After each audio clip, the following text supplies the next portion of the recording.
bottle.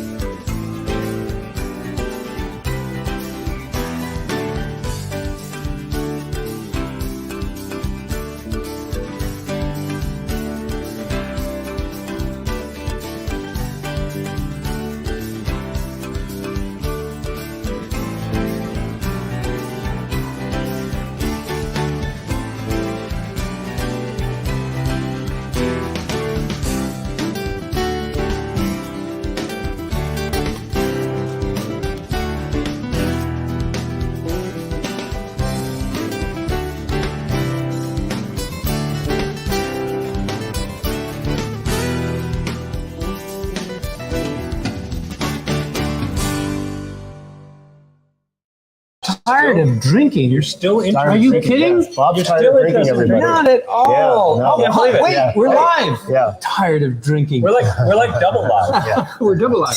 We're Cheers. like double Cheers, everybody. Welcome. Now we need to turn around and say cheers too. Ah, yes. That's Cheers. right. And look at that. We have a live audience today. Yeah. So last week we floated the idea of how about we ever all get together here at Hermit Woods. Right. And believe it or not, we did. So we don't have as big of an online contingent today because they're all here. No, they're online They're all still. online too. No, So- no, I see them. They can still pose questions. With my eyes. And Marika's here too. And Look at Marika's that. here. Gary Parker's here. Oh, yes. And Gary didn't Gary, show up. sorry you couldn't make it, Gary. Oh, Matt's here. Oh, Matt's here. Matt's here. And Matt's here. Matt's Matt is here. here. Matt's here. There's a Matt reverb. Okay, great. Yeah. Christine is here. Yep. So today is, we're going to have some Monday. fun. We have a couple things that we're going to talk about today. Before we do that, just a couple orders of business. You want to push somewhere below Ken, right there, to subscribe to our YouTube I still channel. don't see that, Bob. I know, because you got to be on YouTube. And there's a little bell on Oh. your Facebook page. You can hit the bell and you'll subscribe to our Facebook page. As I always say, if you subscribe to us, you will get notification every time we go live, which might be from anywhere, anytime, who knows. It's happened at all kinds of interesting places. Have we ever done a Facebook Live from kayak?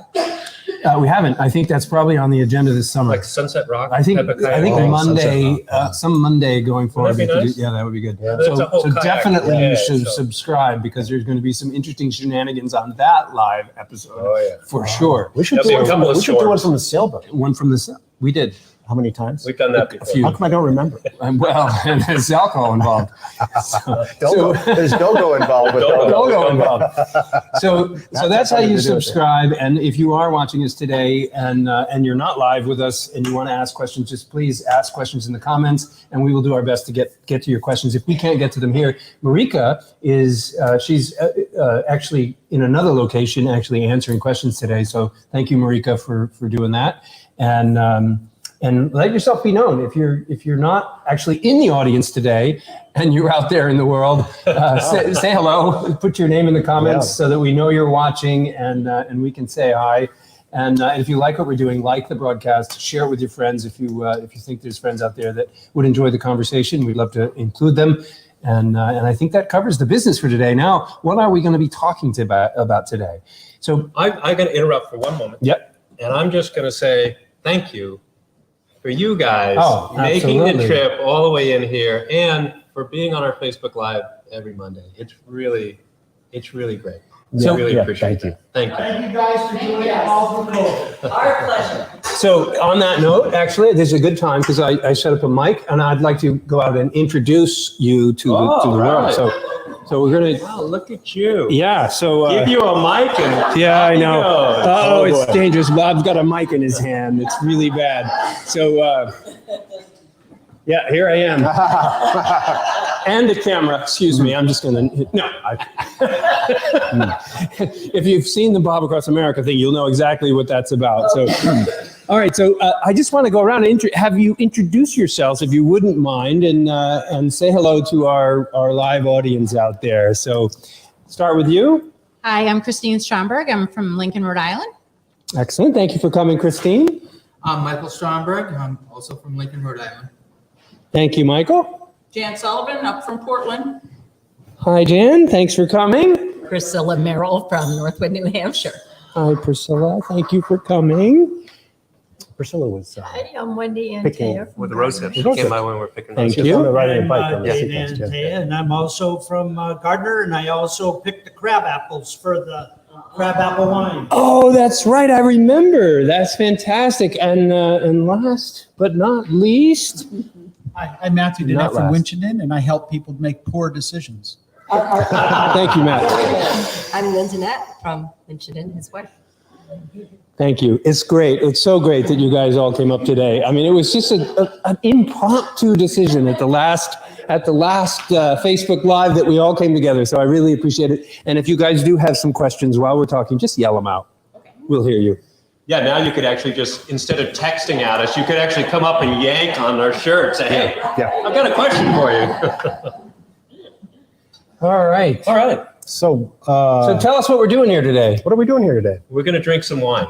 Well, of course, that's what we always do. Some special What else wine. is new? Some special wine. Well, sometimes we're drinking beer here, Yeah, that's true. but we're drinking Well, wine. wait a minute. What are we drinking? Well, right now we're drinking the 2019 Red Scare, which is a current offering out of the tasting room.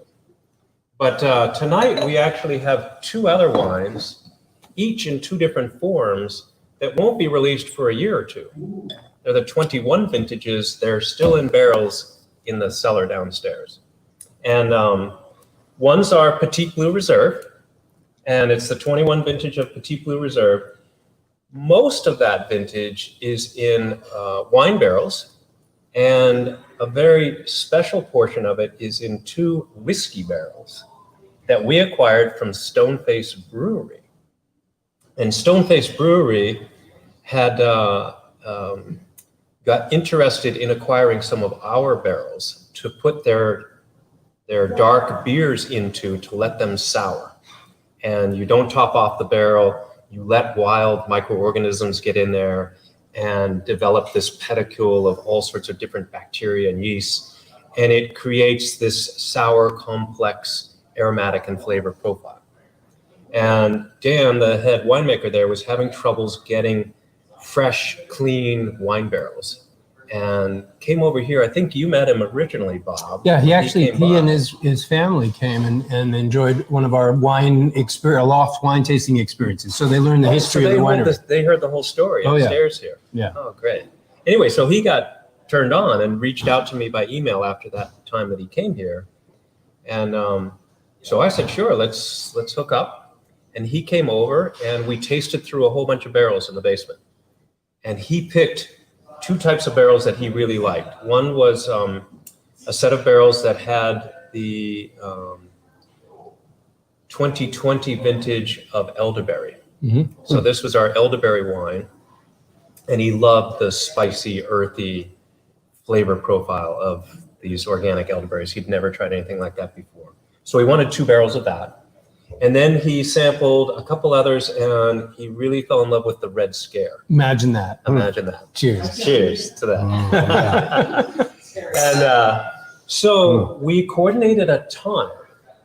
And when you have a wine that's in a barrel, the only way you get wine in and out of that barrel is through this little 2-inch bunghole in the top of the barrel. And we have a special device called a bulldog that goes in there and you fill it with gas. And the gas puts pressure in the barrel, and the only way to escape is through the bottom of this bulldog and out a hose. And so we coordinated a day, and we came to the winery early, Noah and I, and we pushed out the 2 barrels of elderberry into a tank, didn't rinse the barrels, didn't clean them at all, because Dan wanted that whatever was residual left in that barrel to come to the brewery. We pushed out 2 barrels of Red Scare into a tank, didn't rinse those, didn't clean those, put those into our truck, into S-Cargo, and drove right to Stoneface Brewery. And what a tremendous brewery facility. Anyway, they've expanded rapidly since they opened in 2013. They have now a dedicated section of the building that's production, and they have an insulated pipe that goes all the way to the front side of the building, which is where they have their tasting room and also their packaging. So they push the beer that's ready all the way to the front. They have a bunch of big bright tanks up there that are glycol chilled, and they carbonate it, and it goes right into their dedicated canning line. And they can all the time, and they brew beer all the time. just nonstop. Well, you know why that is. Because they make some. They make really damn They good make beer. some of the best beer in New Hampshire. You mean people are I mean, drinking it? lots of it, yeah, Drinking lots and of they're distributing. I myself, they're selling drink a around lot New of it. Hampshire quite a bit, and they're. Yeah. I've visited Stoneface a few times myself, just for the pleasure of enjoying their beer. They're located. If anybody's interested, if you're heading south toward Portsmouth, it's right before you get to the big bridge that Yeah, takes you over Newington. the water. Yeah. There's an exit that you can get off, and Stoneface is right there. Just Google beer near me, you'll probably find it. And It's a cool tasting it's room. really a cool. They I do a love great how job. they use sight glasses. Sight to make glasses for their lighting. and- Yeah. Anyway, so we show up there, and of course they hand us a can of chilled New England IPA. We And I'm start kind of bummed I didn't get to go on that. beer. I know you didn't trip. go. And so they crank out New England IPA, beautiful beers nonstop, but they have this barrel program. And it's a very small portion of what they do, but it's very unique and special. And so he was very excited to get these barrels. And he had told me, Ken, if you're interested, I may have a couple of barrels for you. And I said, well, I don't want anything that had a sour beer in it because I don't want the sour bacteria and things like that in this winery facility. Because once you get Brettanomyces or Lactobacillus, it spreads everywhere. Right. And you start tainting all of your product to be in a sour way. They keep their sour beers, their barrels in a separate space. And that's not where their main production is or their main canning. So they keep them somewhat isolated as well. But in that area, he had a couple of whiskey barrels, 4 whiskey barrels with 2 different types of beer in it. One was an imperial stout, and it's about 11% alcohol. And in the other, he had a barley wine, which I think was 10.5% alcohol. So these are not sour beers at all. They are high gravity beers in whiskey barrels. And so I was interested in those by discoursing, talking with them, thinking, well, this might be kind of fun. But I'm not quite sure what a whiskey barrel that's had beer in it would do to one of our wines. This is the trifecta: whiskey, beer, Yeah. and wine. And wine, All in one barrel. Okay. So what we did is we brought a bottle of Red Scare and we brought a bottle of Petit Blue Reserve. And we sampled the beers out of the barrels, and the beers were fantastic, just incredible, smooth, complex, high alcohol. They're sippers. And after we sipped them, there was a little bit of beer that's still like coating the walls. And then we poured some Red Scare into it, swirled it around, and consumed it, tasted it, smelled it. I can't We did the even same imagine. thing with Petit Blue Reserve. And we thought, if it's bad, we'll know it right away.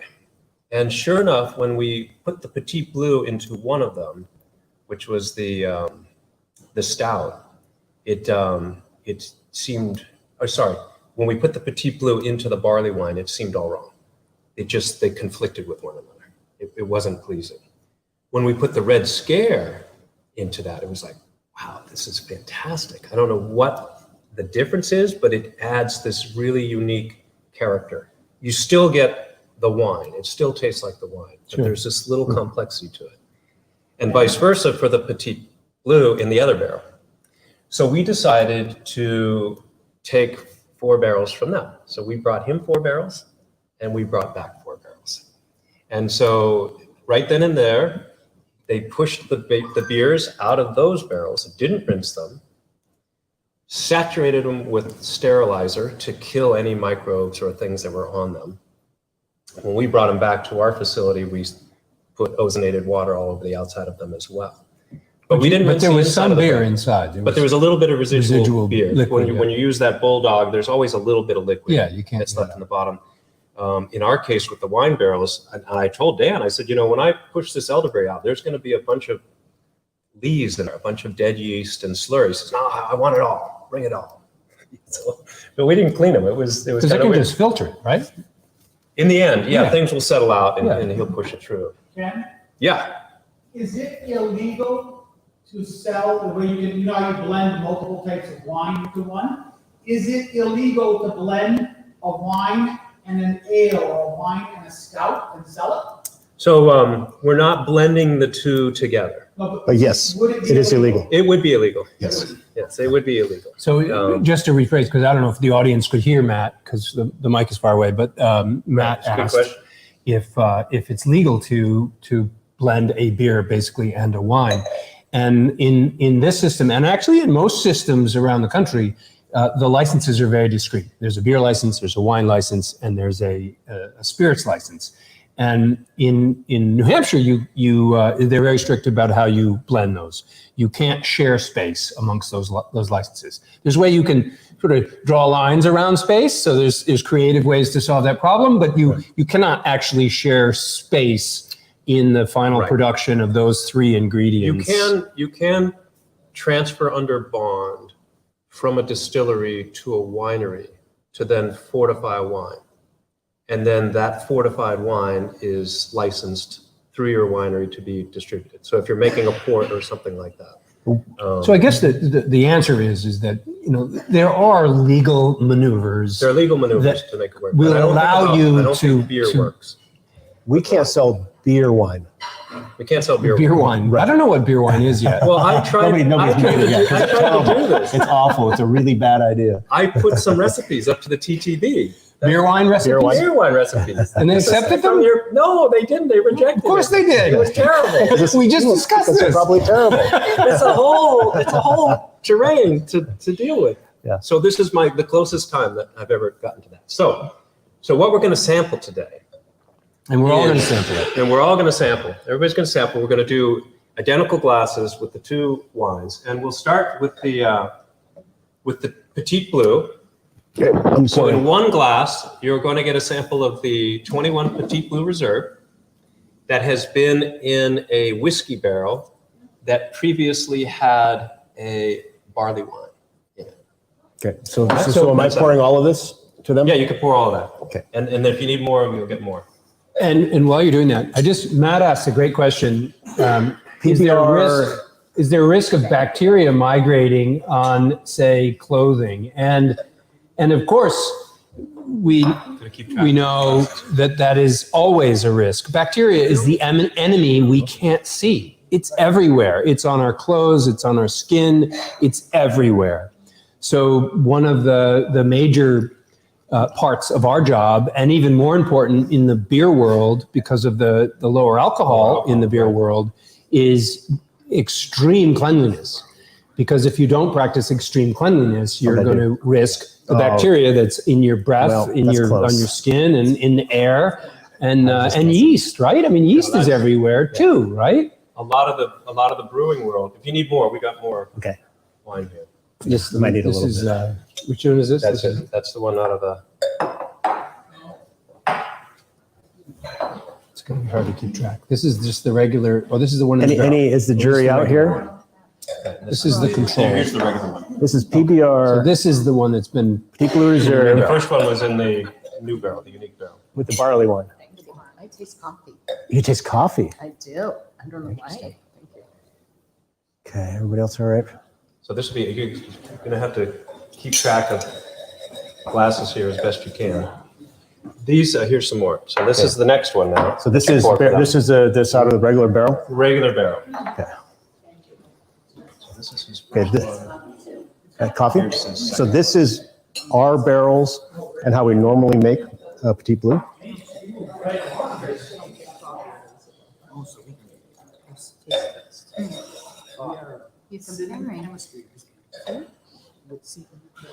So the wines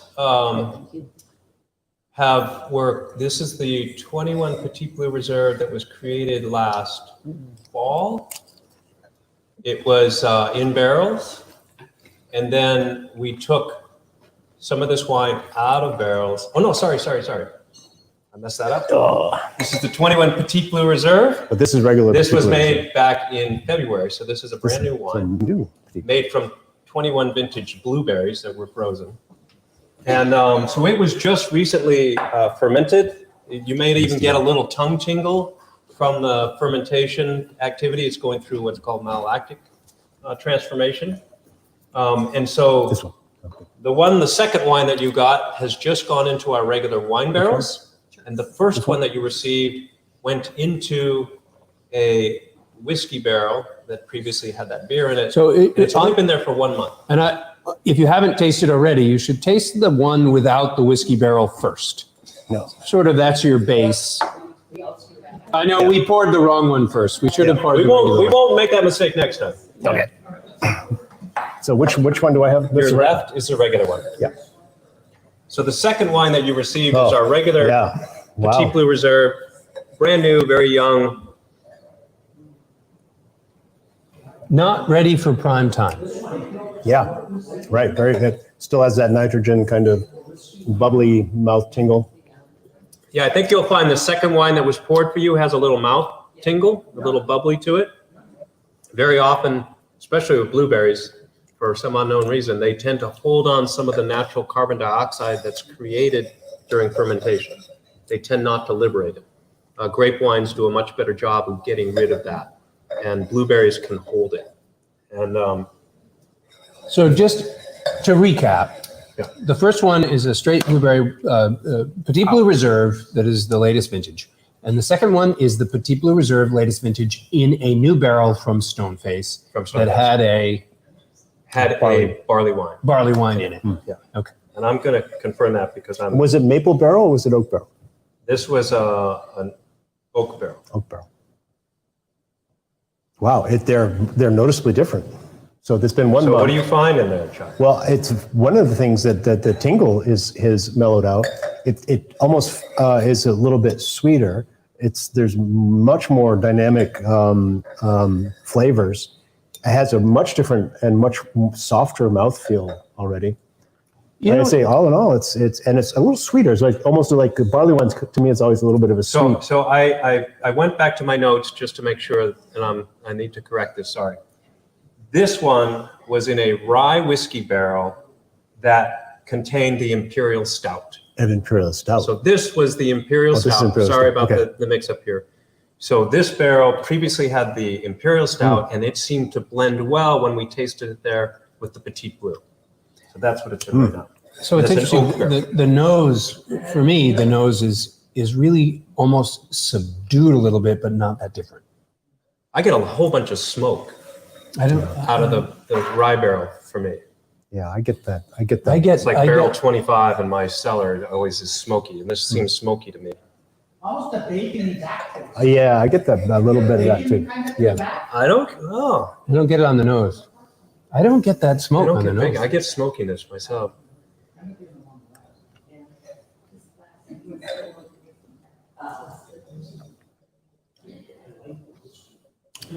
So tongue tingle's gone. Yeah. Jimmy, Yeah, me too. I don't get the tongue tingle. It seems to have liberated out of that whiskey barrel Yeah. just fine compared to the other one. We all tasted coffee. Coffee, Yeah, I could give you that. Yeah. Maybe cocoa. yeah. And I'm getting in the. I get that on the finish. I get on the I finish. get I get a toffee. I get like a cacao chocolate I get a chocolatey character mhm. on the back end of it. Whiskey barrels are charred on the inside, they have a carbon coating, and wine barrels are just toasted on the inside. So there's no carbon in a wine barrel, but there's carbon in the. Is there Whiskey more of the barrel of the whiskey barrel one? Yeah. I need to. It's fascinating. To me, the differences are subtle, so that you can detect them when they're side by side. But if you were just handed a glass, I don't know that you would. Which is really good, because I was concerned. That was the first thing I was alarmed about. Is we're you get whiskey and beer barrels into our Petit Blue Reserve, which is one of our. So were you Favorite worried about wines. my adventure here? No. Were you secretly No. like, oh no, we're gonna make? No. No, you've been thinking about bourbon. No, barrels too, no, anyway, I wasn't right? worried about that. I mean, that was one of the concerns that came to the top of my head is that we're mixing some interesting things. So, who knows, right? We don't know. I mean, Right, we don't like know. any Right. experiment, it might have gone a different way. So that was one of the things that I worried about, and having it be too different would have been a problem, but it's not. And actually, I'm in complete agreement. It's sort of, in some way, pulls it together, as opposed to creating more differentiation, which is what I was afraid of. It's creating more Yeah, unity. it seems to be more together. Yeah. Already. Yeah. The whiskey barrels are a little bit smaller. They're about 200 liters or 53 gallons, whereas our regular wine barrels are 225 liters or 59 gallons. And the smaller the barrel, the more intensity the flavors and characteristics are liberated into the liquid faster because there's more surface area. Well, and the other thing that's really coming to mind here is that in so many of our experiments and so many of the times that we've done these tastings where you're blending new things together, we always comment how 1 or 2% of a different ingredient can dramatically change the outcome of a wine. Yeah. If you're blending wines together. So that's what I'm experiencing here. There's just, percentage-wise, the amount of actual liquid and exposure to this barrel is a very small percentage of the actual effect of 225 liters of liquid. Yeah, it's a little bit Less than 1%. beer that's soaked into charcoal Yeah. and a little bit of leftover beer in the bottom. That's it. So it's less than 1%. But we know this from 3 Honey Gold Right. and 3 Honey. So for a long time, we've been taking a barrel that had a red wine in it and filling it with our light, beautiful, clear 3 Honey. And then after a few months, it sort of back leaches some of that. You lose some of the fresh floral characteristics of the regular 3 Honey wine, but you get this richer, deeper engagement, like a grape wine, like a barrel-aged Chardonnay or something. It's amazing how it transforms. Very it. small amounts of variation. So what we plan to do is to sample these every month or so. Can I be there? Of course, side by side. I reached out to They all Dan. want to know if they can be there too. I reached out to Dan to see if, of course, you're welcome anytime. I reached out to Dan. Dan was too busy brewing beer to come over and sample barrels, but I want to go back to Stoneface and sample his beers and to see how they've changed. I don't know that he saves any of the original beer to see how it changes with the sour or not. Right. I doubt it. So we have a kind of a unique opportunity here because we can do side by side. The exact same wine being pushed into 2 different barrels and for the same amount of time in the same cellar, in the same room. So we get to sample them and see how they progress. And we'll see how it goes. We'll let it go for a while and see what happens. I'm really pleased with the beginning of this experiment. Yeah, me too. I think it added complexity. As the regular one has had a chance to be exposed to air, they've kind of come together a little bit for me. But still, the whatever we're getting from the barrel here has added complexity, aromatics that are interesting up front, and finish on the end that's more complex than. I think the regular Petit Bleu Reserve is less interesting. Yeah. Than the Stoneface Brewing. Yeah. It's moving in a good direction. Yeah. So are you going to sell this separately, or is it going to be something that we're going to? That's a marketing question. Marketing question. Tune in next year. Yeah. Okay. Let me preface it. If the marketing budget gets a new website, will we be having a separate Petit Bleu barrel-aged Stoneface? Did you just say if? Yeah, I did, didn't I? You just said if. Well, you just said if. When? We've translated. Wait a minute. So when the marketing budget gets a new website.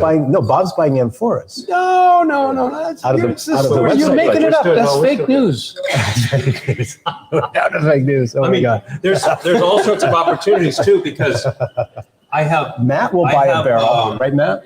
I have 7 barrels of this and 2 barrels of this.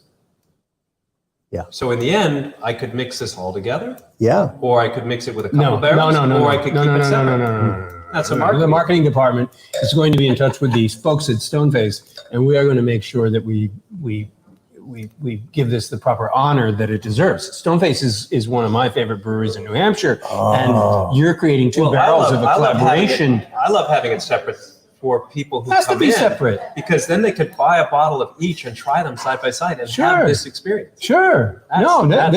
There's no way we can blend these together. You need to keep them separate, and so we'll have to figure out. And the key will be. Can we sell their beer here? Were made in our barrel? We do sell Stoneface beer here. So so they'll have We'll wine have in their beer barrels. here that they made with our wine. I like this marketing. And I department. think they can might- sell our wine at their brewery. I think they have a wine license. Yeah. Oh, they should. They don't. It is the definite perfect campfire wine. Yeah. Perfect campfire There you wine. go. Perfect. Matt says it's the perfect campfire wine. To have with bacon. Hey, she said Stoneface. Yeah. So, yeah. Wow. Well, that was really so far. So now we're going to start with the regular, brand new vintage of Red Scare. Wait, Matt's already got a new idea. Honeycomb and Scotch barrels. I mean, the list goes on. You know, once you start down this road, it's never ending. there's so many possibilities, so many different ways to solve it. But it's fun. That's why we're doing it. It's fun. And we're, Which is this? So now Let's we're get this starting right. Now we're starting a new wine. Okay. so it's Red We're going to start a Scare. new wine. And the first one we're going to pour for you is the regular wine barrel aged version of the new vintage of Red Scare. Oh my God, This is the 21. that is so good. I already did. This is the 21 Oh my Red God. Scare, which was made How completely differently than I've ever made it before. wait a minute, Bob, did you got some? Okay. Very I have some, pleased yeah. with the results. So right. what you can do here is if you put a So- little tiny splash I'm just gonna of take the a little wine tiny in your splash, glass, rinse it around, swirl drink it. the wine around in there, toss that back, and then pour yourself a proper sample of it. Doesn't So the matter. first one Just coming swirl it around around a is little the bit. 21 vintage of And Red that'll Scare, take which is the in barrels. Aroma It was just flavors out crafted, of it. what, 5-6 months ago, and it's been in the barrels ever since. And then the next one we're going to pass around is the Oh. exact same wine that has now been put into I won't quit my day a job. whiskey barrel that previously had a We're just barley rinsing wine. right now. And unique about this whiskey barrel that this one was in Yes, this is. is that it had a Tennessee rye in it, but the barrel is not made out of oak. All right, which It's one did we made do? out of sugar maple. Wow. Cool. That sounds I've never interesting. heard of such a thing. Which one? This one? But it is a barrel made out of sugar maple, I'll be darned. and the barrels The barrel itself is sugar maple continually- wood. continually push out little bits of sugar out of the barrel stage. You can all come down afterwards and taste little bits of maple syrup on the outside of the barrel. They continue, and Dan at Stoneface says, "Oh, Ken, these barrels are just ridiculous. They just keep pushing So good. sugar out." He had them This for is a probably year, our and best they just vintage kept ever. pushing sugar out, and downstairs they're still pushing sugar out. It's actually, the wood is actually maple. Maple, sugar maple wood. How long is the maple dried before they make the cask? I don't- The cask will tell you 24, 36 months. I don't know. I assume it's something like that, Matt, Huh? but I don't know. We're entering into a whole new world here, Matt. Whole new world. The combinations are endless. All right. Now remember, start with the The first start with one. I the did it right first this one. time. I poured in the wine barrel one first. Oh, you don't have the second one yet, so you can't start with the second one. So this is the 21 vintage. The 20 vintage of Red Scare is still down in the basement, still in barrels. Part in barrels, part in, but this is the 21.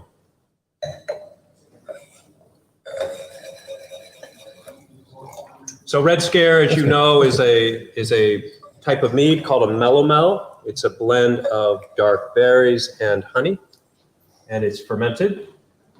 And we use blueberries, Same process. blackberries, and black raspberries with local Oh my God, wildflower that's good. honey to craft this wine. When the batches were real small, I used to put everything together and they would ferment together. But as we've grown, Going and this we're way making this time. larger scale Much harder. batches, it's very difficult to bring Get my in fat 4 up, different yeah. sources of ingredients at exactly the same time. So I tend to ferment different components together 2 at a time. These are both. This particular vintage was the first time that I fermented blackberries with honey, and I fermented the blueberries and the black raspberries with a little sugar. I always use a little sugar in Red Scare for extra alcohol. So I put it in separate places, separate format, and we have a blackberry mead that's going to be released this year as well, which was used to create this. Ken, Yeah. how much Red Scare, you make a year for me? A barrel. Oh, don't tell them that. No, we're going to tell him a barrel. That's an eighth of our production. Yeah, I know. He wants to buy a barrel. We make about 8 barrels. I agree. And hopefully, They're both- depending on the I like them website both. marketing budget, Yeah. we're going to buy a great big barrique. This is, yeah, it's a, And, has I honey thought we in were it. going to Yep. enforce. It's a mellow mel, We'll see. berries and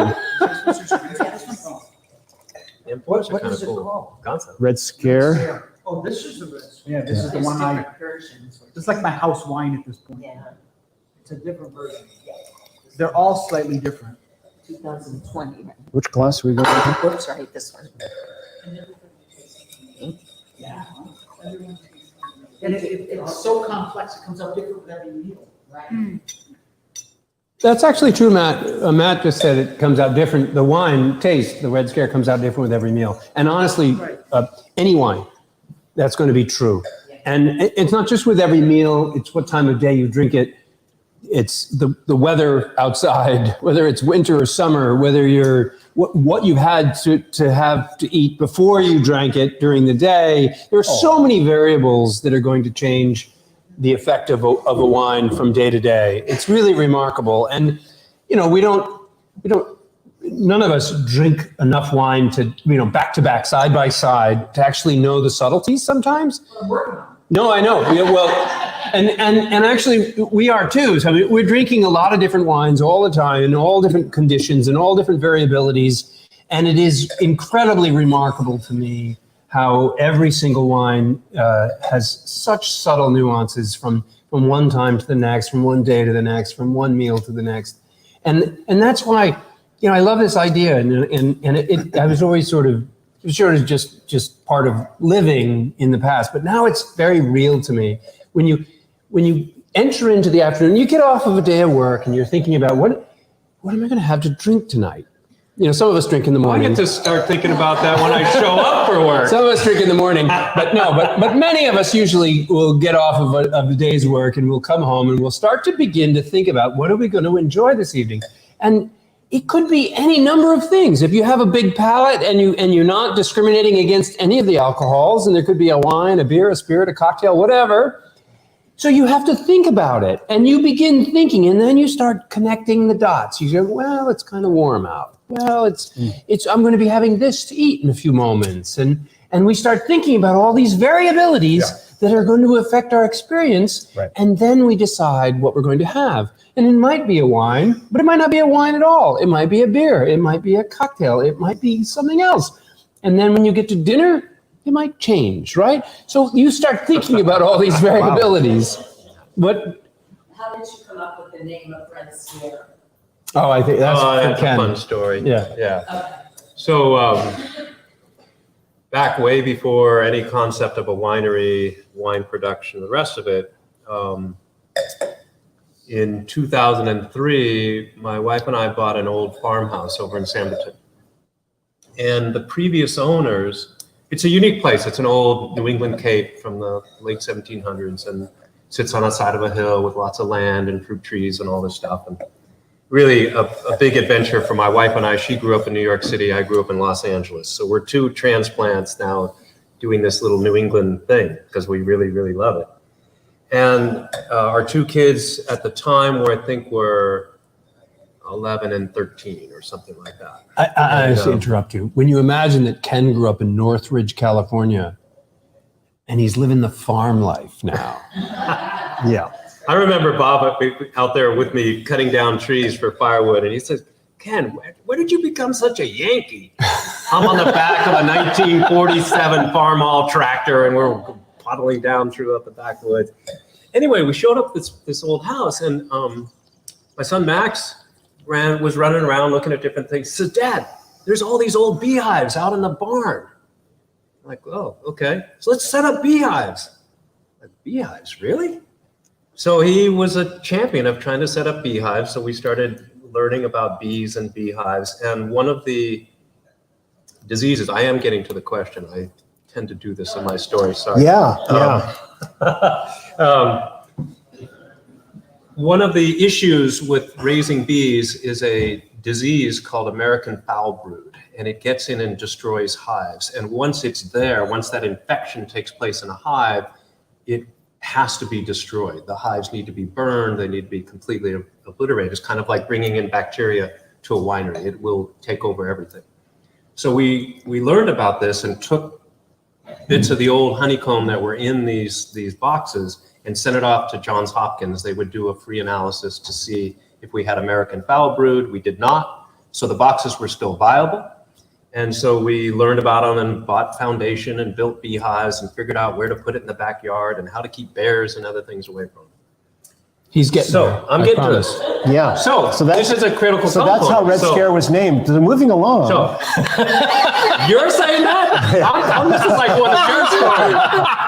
This is like one of your stories. Did you know pears are Did you know pears are This apple is dominant? one of your stories. I'm giving this to set the stage for. Thank you. This is So one this is critical component is the honey, of course. honey. Yes. So okay. and my son. So this is all these threads come together here. So around my yard, there are various berries and fruit trees and stuff like that. And I was very enamored with making beer and mead at the time. I've been making that for 10 years or so. And now I've got fresh ingredients all around my yard and I'm going to have fresh honey. Like, wow, this is great. And Ken Schramm wrote this great book on making mead called The Complete Mead Maker. And he really helps break down barriers to just crafting anything. Just follow your intuition. He's out of Michigan, Put right? it together. Yes, out of Michigan. Michigan. He's got a meadery there and very well regarded. Anyway, so one of the ideas was to make this thing called a melomel out of dark berries. And I thought, well, I got dark berries. So I started harvesting the dark berries in my backyard, blackberries, wild blueberries, and black raspberries. And I would go out about every other day and harvest the perfectly ripe blackberries from the ends of not the ones that are dark purple that you have to tug on, but the dark purple ones that stain your fingers as soon as you touch them and fall off. The flavor transformation is amazing. So I got those, collected them, froze them until I had all these berries and I had this honey and I blended them together and I made this wine. And this was in 2008 in the fall. And my son was a freshman at Hampshire College in Western Mass. And they have an ultimate Frisbee team at this alternative college called Red Scare. They have a sickle and hammer on their red shirts. And so to commemorate him off and setting up the beehives and all that stuff, I decided to call this red wine Red Scare. And I made it every year while he was in college. When he graduated in 2011, I gave him an 8, an 09, a 2010, and 2011. Sorry, Matt, those are all gone. These, I must say, these are actually better now over time. Sort of developed understandings and where it's going. But of course, any formula that we come up with, any name, any label that we create, we have to get approved by the federal government. So sending something in called Red Scare was always a fun. I think Bob signed it MacArthur or something like that. Well, they may not approve it now since that's a sensitive subject. It's too late. It's already Yeah. approved. Yes. You can't pull it back. Nope. Grandfathered in. Grandfather did Red Scare. So on that note, it's interesting to note that. So I So that went a little mistakenly. farther. Sorry, No, that's that good. took a little while. So I mistakenly, I broke my own rule that I said don't try the Smoky one first. the smoky I one mean, first. the So, but I did. I did. Sorry. So anyway, So what do you think? I tried the smoky one first, the new barrel one, and then I went and I was like, wow, this is really interesting. I really liked it. I liked it a lot. And then I went and tried the actual Red Scare, and I said, well, that's part of the reason why. This is the this best Red vintage ever. Scare is the best Red Scare I think that you've made. Yeah, it's I mean, I keep saying that. I know every year I say that. But seriously, this when I got to the Red Scare, I was like, that's why it's so good. You got great wine. So here. we were drinking the 19. You should compare it to the 19 that's in the box. Well, I guess I have because I have been drinking the 19. Here's the 19 right here. I can compare it right in front. If anybody wants to try a little 19, we have some 19 open here. You could look at Matt. Jesus, he's running. Take the bottle back and share around, please. Thank you, Matt. Normal Matt's.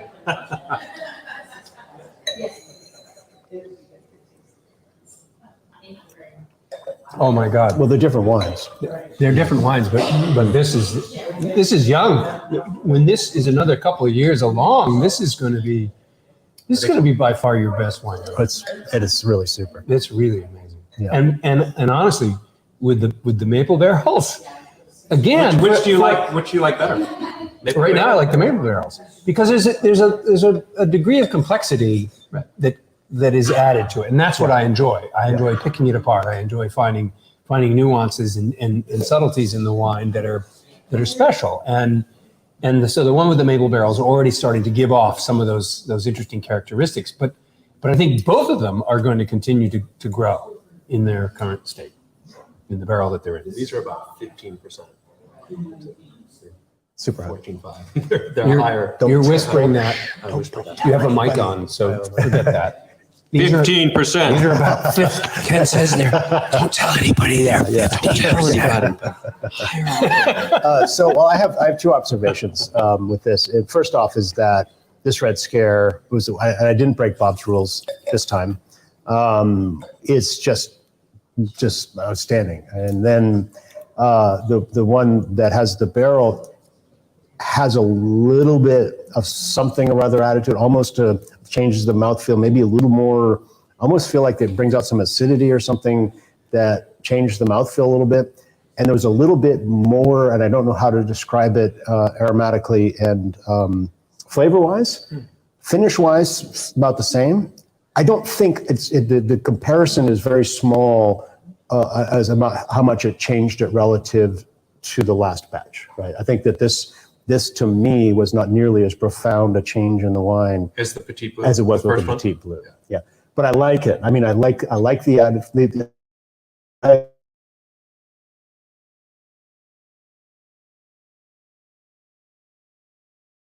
They were tasting those. It seemed like the barley wine added nicely to the Red Scare. Yeah. And it seemed like the stout added nicely to the Petit Blue Reserve. Yeah, I think you got that right. But they clashed otherwise. I get a little bit of a sweetness to the finish and a little richer mouthfeel, but I don't know if that's psychological because I've been eating sugar off the outside of these barrels for the past month. Yeah, So interesting. I don't know that I have no perception. I actually perceived a sweetness to it too. You get a little sweetness to it? I did, but I couldn't imagine in the volume of wine that's in that barrel, there actually being a change to the sugar content in that wine. I can't imagine it. So I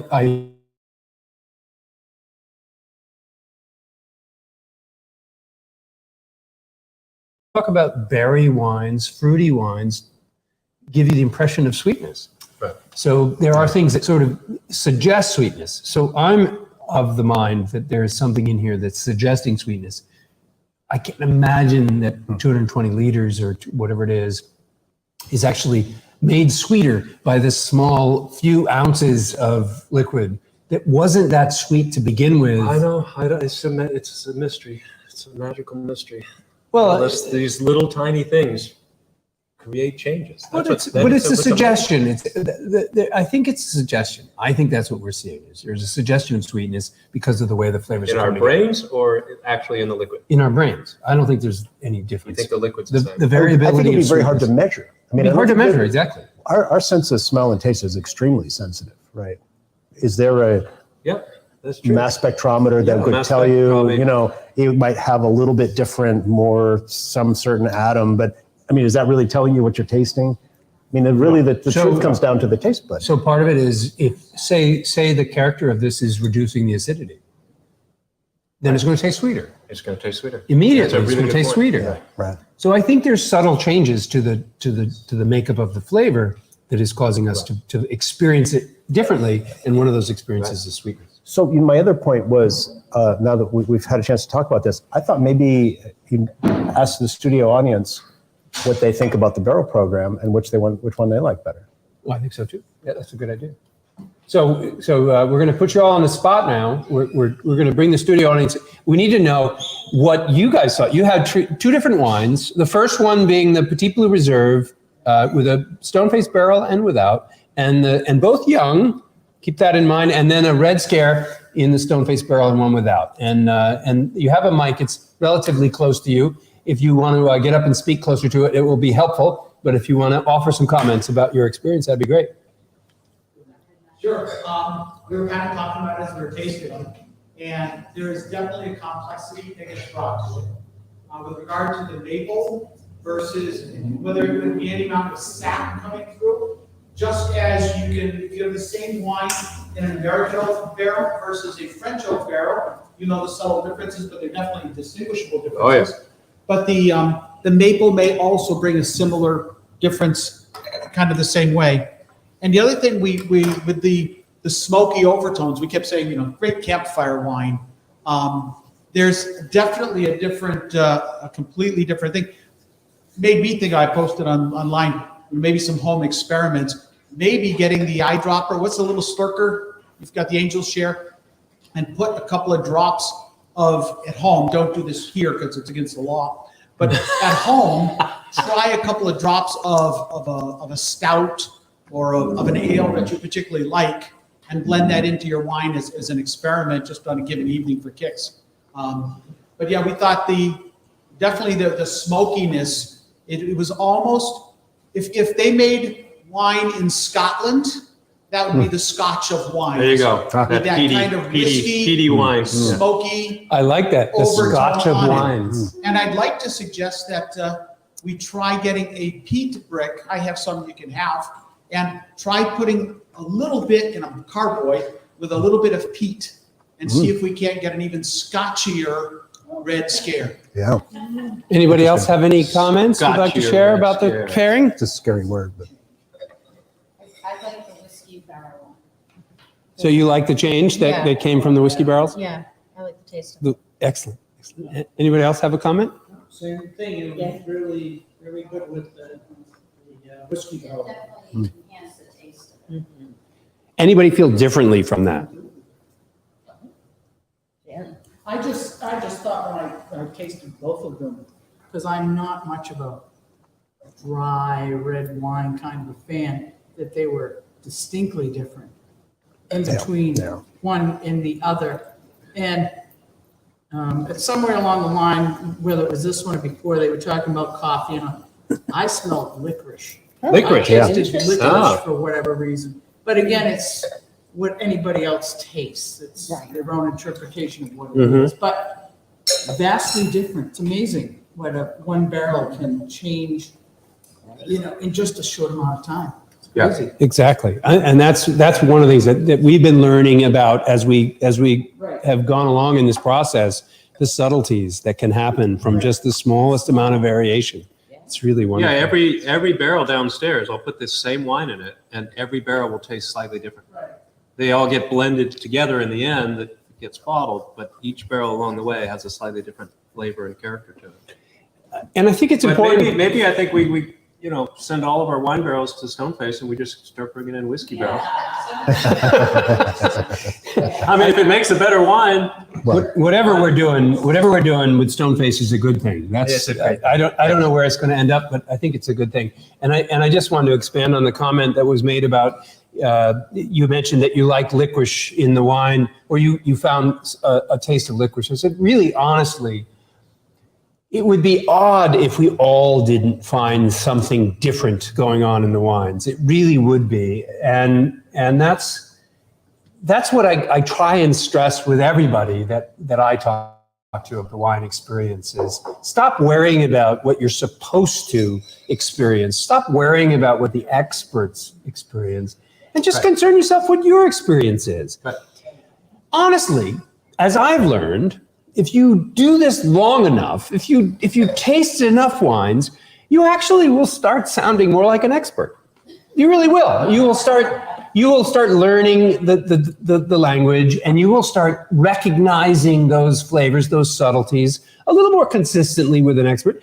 But if you don't, it doesn't matter. What really matters is what your own personal experience is. And but you're absolutely right. It takes a long time to develop the vocabulary. Yeah. To describe what you're tasting. And once you get down that path of digging in on something and pulling out those flavors, it makes it much more enjoyable, and it keeps you looking for it.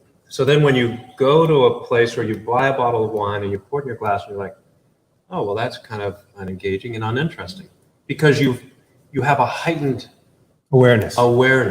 of stuff that's going on. It happens with anything. It happens with coffee, with cheese, with music, and any engagement. 10,000 hours. And putting in the time is key. So you're recommending people practice a lot at the He wine just tasting. said we should drink for 10,000 We hours. should drink for 10,000 hours. Everyone out there, Oh, we got the buzzer. 10,000 hours. Here's to 10,000 hours. Drink for 10,000 hours. Who said that? What was the author? The author who said Malcolm Gladwell. Malcolm Gladwell. Yes, that was a great book. Absolutely, it's true. It's true. It is absolutely true. You need to spend a lot of time on something if you're I'm really only a going to know couple it. thousand hours in, so I got I know. a lot of Oh my work. God, 8,000. I got 9,000 hours. Cheers left. to another hour Oh my of God. drinking. Another hour. Thank you. We've got 200 here, right? What do we do? 52 a week. That's it. We only get 50 hours in of drinking with this show Yeah. a year. We got a lot of shows to do We have before a we know lot what we're of talking shows. about. Eventually, you stay tuned. So if In we did 10,000 if hours, we did 100 years of this, yeah, we are we would only going to have be 5,000 hours. wow. Sorry, folks. Yeah. So So it got just us means for we have to 100 drink years. more frequently than Monday night. More than Monday night. I think we can do that. anyway, Well, wait a minute. We have to think the time spent before and after, we have to count that. So maybe it wouldn't need to take 10 years. It's not going to take me that long. That's for sure. wow.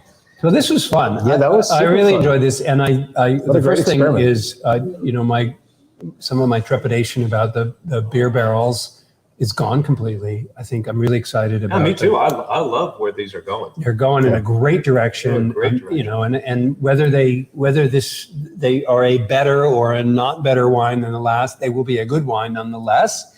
I have a feeling that they're going to actually be in the direction I'm seeing. They're actually going to be more interesting and more complex. And how do we get more barrels from Stoneface?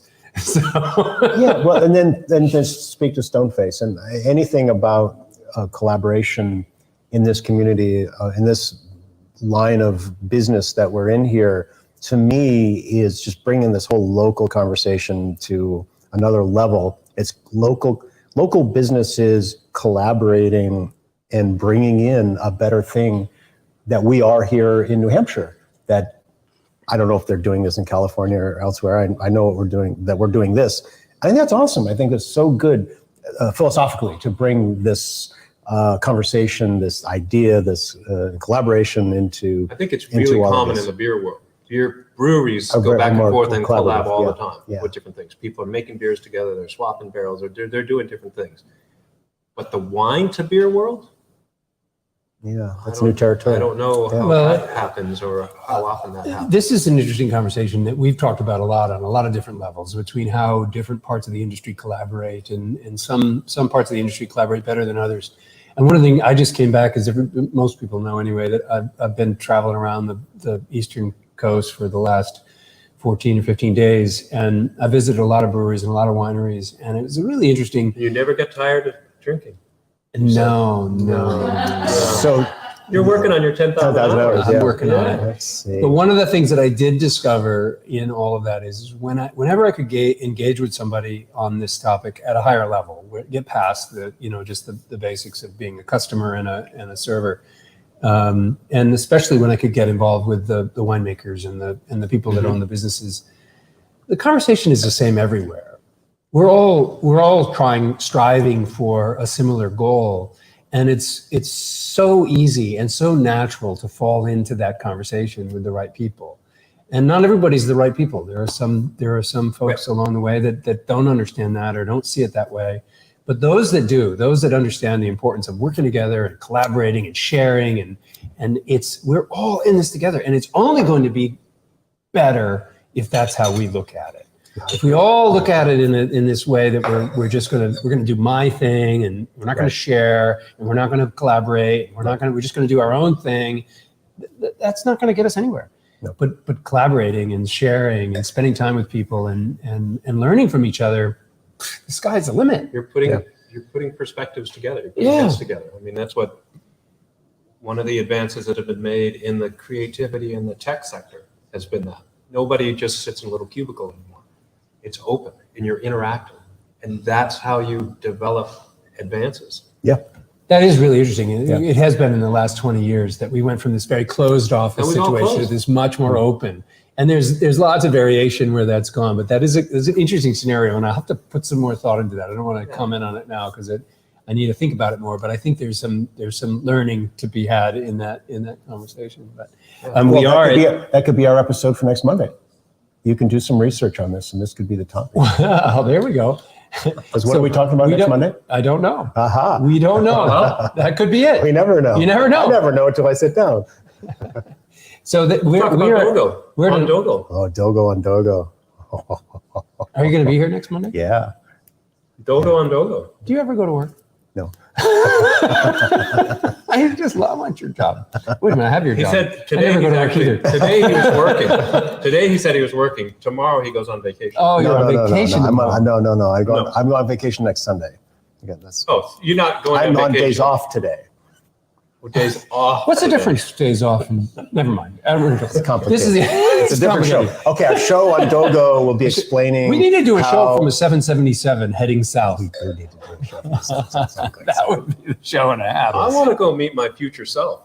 I think Yes, going across the think- date line yeah. is really cool. I want to land Sake. before I take off. We need to collaborate I with wanna some figure that sake makers. Well, so we have a lot of food for we have a thought. lot of food for next show. And we still have leftover charcuterie. We still have to. So we are at the hour. So I want to thank everybody out there in the world, and I want to thank everybody who made the trip Yes. to New Hampshire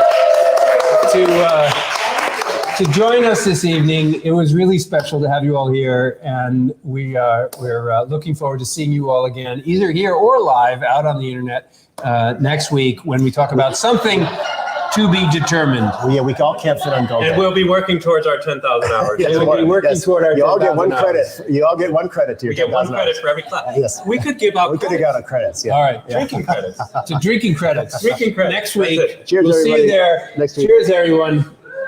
Woo. All right.